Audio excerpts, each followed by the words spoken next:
خلّي بالك من الفول والترمس علشان أغبى قرار أنا خدته في حياتي هو إن أنا أعمل فورمة مبنية بس على الفول والترمس. أنا طولي 194 ووزني كان 80، 79، 81 في الرينج ده. كان شكلي رفيع، كان شكلي مش حلو، وكنت خارج من إصابة ضهر مبوظة جسمي كله، مبوظة أكلي كله، فكنت عايز أعمل جسم وما كانش معايا فلوس وقتها، فقُلت بس أنا محتاج فلوس في إيه؟ اشتري بروتين فاكس، آكل لحمة كتير صعبة، فراخ كتير بتغلى كل يوم، فإيه الحل؟ ترمس رخيص جامد مليان بروتين مع الفول، كده باكله في الفطار، لو زودت ب5 جنيه فول وكلتهم حاف كده أنا في السليم. فبقيت حرفيا كل يوم بفطر طبق فول كامل لوحدي، وراه طبق ترمس 100 جرام، وكده أنا فاكر إن أنا بعمل أحلى بروتين. فضلت على النظام ده سنة كاملة، وفعلا في السنة دي أنا زدت من 80 كيلو ل 100 كيلو، ووصلت في وقت ما ل 106، وده كان أعلى وزن أنا وصلت له في حياتي. بس الدنيا ما فضلتش وردي كده للأسف. يمكن أنا وفرت فلوس كتير، بس اللي ما عملتش حسابه هو القولون.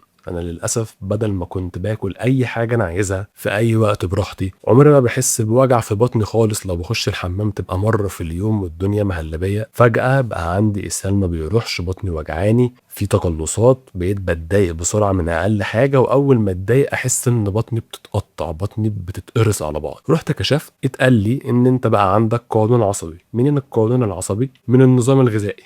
النظام الغذائي جاي منين؟